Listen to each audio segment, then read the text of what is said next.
आज आपण बनवणार आहोत वाफवलेले स्वीट कॉर्न।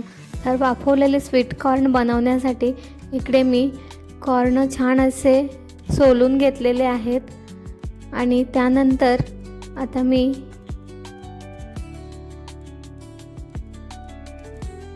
एक कढई ठेवायची आहे, त्यामध्ये अर्धा ग्लास पाणी घालायचं आहे। त्यानंतर सोलून घेतलेले कॉर्न टाकायचे आहेत। त्यानंतर एक चमचा हळद, अर्धा चमचा मीठ घालून छान असं हलवून घ्यायचं आहे।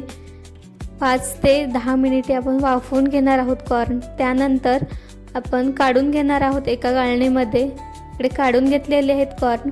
तोपर्यंत इकडे आपण आलं आणि लसूण छान अशी पेस्ट करून घेणार आहोत।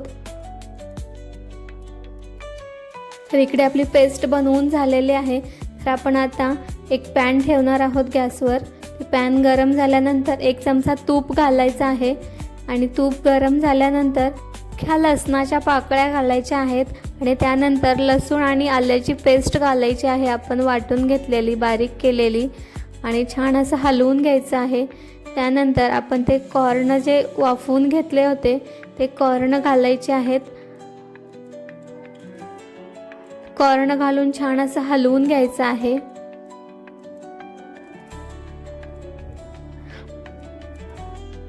चार ते 5 मिनिटे छान असं हलवून घ्यायचं आहे। त्यानंतर कट केलेला बारीक कांदा घालायचा आहे।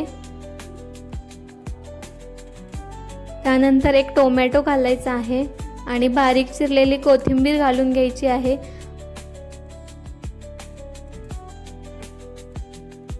नंतर अर्धा चमचा मीठ घालायचा आहे आणि अर्धा चमचा लाल मिरची पावडर घालायचा आहे आणि छान असं परतून घ्यायचं आहे। कॉर्न आपण वाफवून घेतले होते त्यामुळे जास्त परतायची गरज नाही।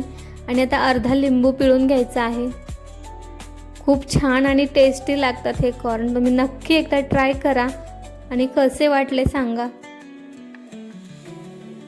तर इकडे आपले कॉर्न बनवून तयार झालेले आहेत। गॅस बंद केलेला आहे। तर आता आपण कॉर्न खाण्यासाठी घेऊयात। खूप सोपी आणि इझी अशी रेसिपी आहे आपली, सर्वांना आवडेल अशी, झटपट होणारी, छोट्याशा भुकेसाठी खूप छान अशी रेसिपी आहे। तर आवडली असेल तर लाईक करा, चॅनलवर नवीन असाल तर चॅनलला सबस्क्राईब करा। चला तर भेटूया नेक्स्ट व्हिडिओ घेऊन, नेक्स्ट एक नवीन रेसिपी घेऊन। तोपर्यंत बाय बाय। व्हिडिओ पूर्ण बघितल्याबद्दल धन्यवाद।